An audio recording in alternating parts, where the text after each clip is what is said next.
Halo semuanya, perkenalkan nama aku Jenny Septiani Lumbantoruan, aku biasa dipanggil JJ. Nah, di video kali ini aku bakal ngebahas tentang review jurnal buat mata kuliah pembelajaran mesin. Nah, jurnal-jurnal yang bakalan aku bahas ini itu tentang penerapan deep learning untuk mendeteksi penyakit dan hama pada tanaman padi. Nah, di video kali ini aku akan membahas 5 jurnal. Apa aja jurnal yang aku bahas? Tonton terus ya.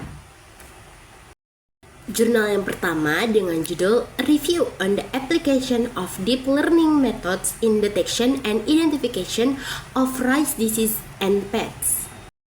Nah, jurnal pertama yang akan kita bahas adalah jurnal dari Xiao Zhongyu dan Jin Huaseng yang terbit pada tahun 2024. Nah, jurnal ini sendiri membahas tentang bagaimana perkembangan deep learning dalam mendeteksi penyakit dan hama padi. Nah, jadi di jurnal ini semacam rangkuman besar dari berbagai penelitian sebelumnya dan mereka merangkum model-model yang sering dipakai oleh peneliti lainnya. Nah, model yang mereka bahas sendiri ini cukup banyak, mulai dari CNN seperti ResNet dan VGG, lalu ada Faster RCNN, YOLO, sampai model segmentasi dan model attention seperti CBAN yang bisa membantu model fokus ke area penting. Nah, yang menarik juga di jurnal ini adalah cara penulis ngejelasin optimasinya. Mereka nggak cuma bilang pakai model yang besar, tetapi mereka juga nunjukin gimana peneliti biasanya melakukan transfer learning, terus pakai featured learning untuk kasus data yang sedikit, lalu augmentasi gambar supaya dataset makin variatif. Nah, di bagian pre-processingnya juga sangat penting, kayak misalnya segmentasi daun biar backgroundnya nggak ganggu, lalu normalisasi warna supaya model lebih stabil. Namun dari analisa mereka, model deep learning ini memang bisa punya akurasi yang tinggi di lab. Namun beda ceritanya jika model deep learning ini dibawa ke lapangan, performanya cenderung menurun.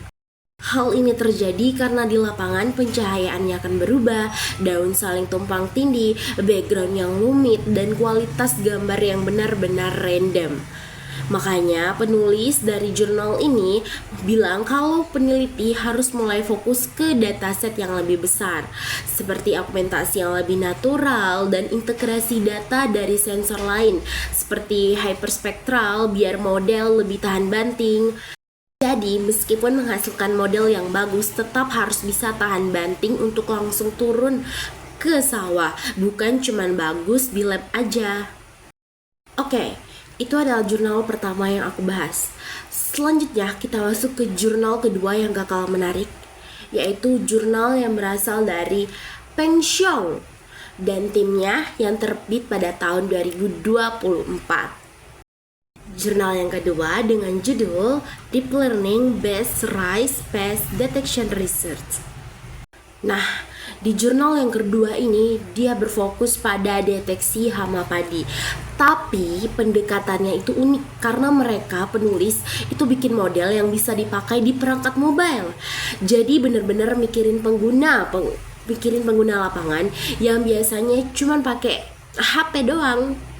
Di jurnal ini sendiri mereka membahas beberapa algoritma, terutama YOLO V8 dan beberapa model-model YOLO lainnya.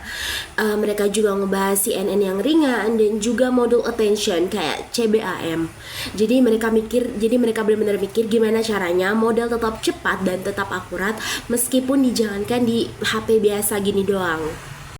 Untuk optimasinya sendiri, mereka banyak menggunakan pruning buat ngecilin ukuran model, quantitation biar model makin ringan dan hemat memori tentunya, dan tuning pada loss function biar deteksi objek-objek kecil kayak hama yang ukurannya mini itu lebih akurat.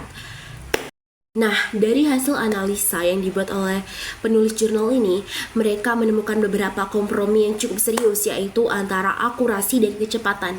Model yang besar memang lebih akurat, tapi gak bakal mungkin dipakai buat di HP kita ini. Sementara model yang kecil ringan, hasilnya justru menurun akurasinya. Nah, jadi di penulis jurnal ini menemukan solusinya, yaitu adalah domain adaptation dan dataset lapangan yang lebih real biar model ringan ini tetap punya performa yang lebih stabil. Intinya penulis dari jurnal ini tuh punya tujuan supaya petani bisa langsung mendeteksi hama di sawah tanpa perlu laptop atau server besar, cukup menggunakan HP yang biasa kita pakaiin sehari-hari. Nah, bagus kan ide dari jurnal yang kedua ini? Oke, sekarang kita bakal masuk ke jurnal ketiga. Di jurnal ketiga ini yang kita bahasnya lebih teknis tapi tetap menarik. Jurnal yang ketiga dengan judul Analysis and Research on Rice Disease Identification Methods Based on Deep Learning.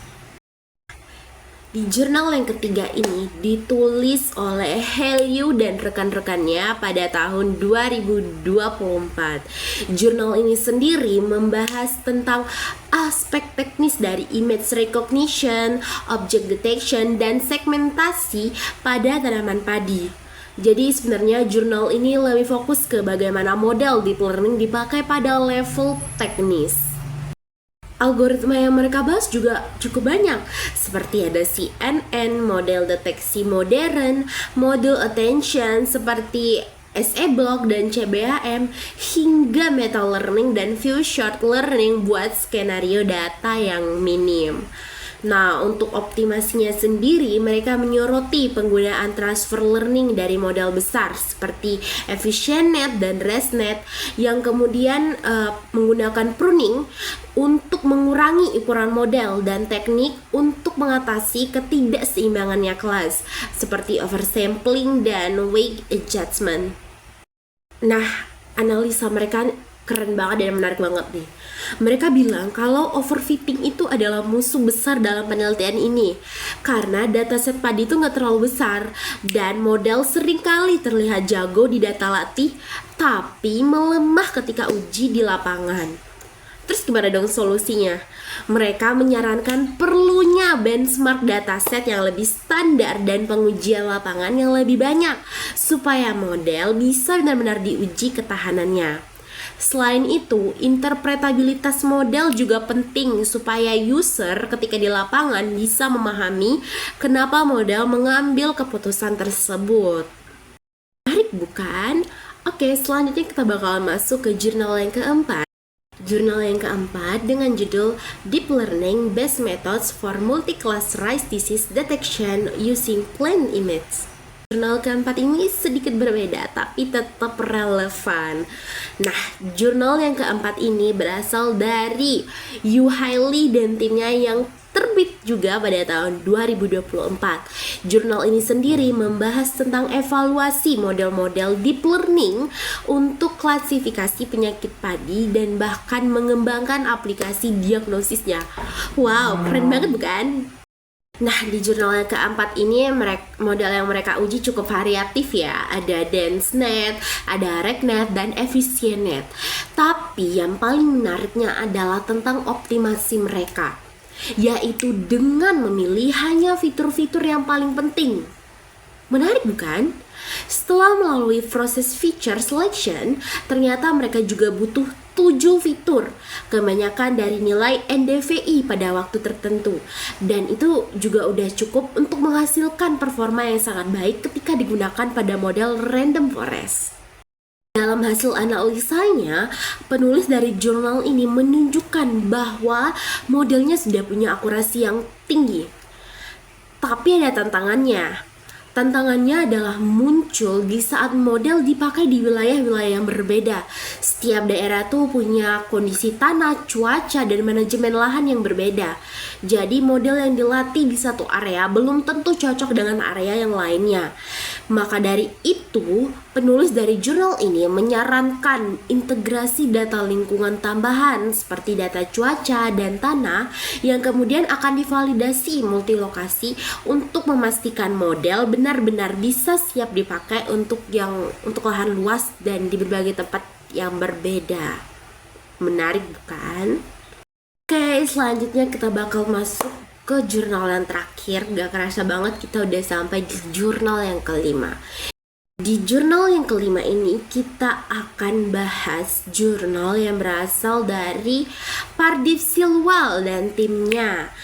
Jurnal yang kelima dengan judul A Systematic Review of Deep Learning Application for Rice Disease Diagnosis, Current Trends and Future Directions. Jurnal ini sendiri merupakan systematic review yang membahas bagaimana deep learning dan machine learning digunakan untuk diagnosis penyakit daun padi. Algoritma yang mereka review itu sendiri beragam. Ada hybrid CNN, gabungan CNN dan RNN untuk data time series, sampai model ensemble. Tapi yang bikin jurnal ini menarik adalah mereka nggak cuma pakai data citra yang biasa, tapi juga pakai data multispektral dan sentinel-2 dan data agrometodologi. Nah, untuk optimasinya sendiri, mereka menggunakan permutation feature importance untuk memilih fitur-fitur yang paling relevan. Yang kemudian nanti fitur itu akan disaring yang akan menghasilkan model random forest dengan performa yang terbaik. Analisa mereka sendiri menunjukkan kalau data multitemporal dan faktor lingkungan memberikan peningkatan performa yang signifikan dengan nilai R kuadrat yang cukup tinggi. Tapi, ada tapinya, untuk di area berbukit dan wilayah dengan kondisi lahan yang sangat variatif masih menjadi tantangan yang belum terpecahkan. Penulis ini menyarankan penggunaan data DEM atau DEM atau LIDAR untuk terrain correction dan lebih banyak sampling lapangan agar hasilnya lebih stabil. Nah, jadi itu adalah pembahasan 5 jurnal tentang deep learning untuk deteksi hama penyakit dan hama padi. Oke, sekian aja penjelasan dari aku. Semoga membantu buat teman-teman. Bye-bye.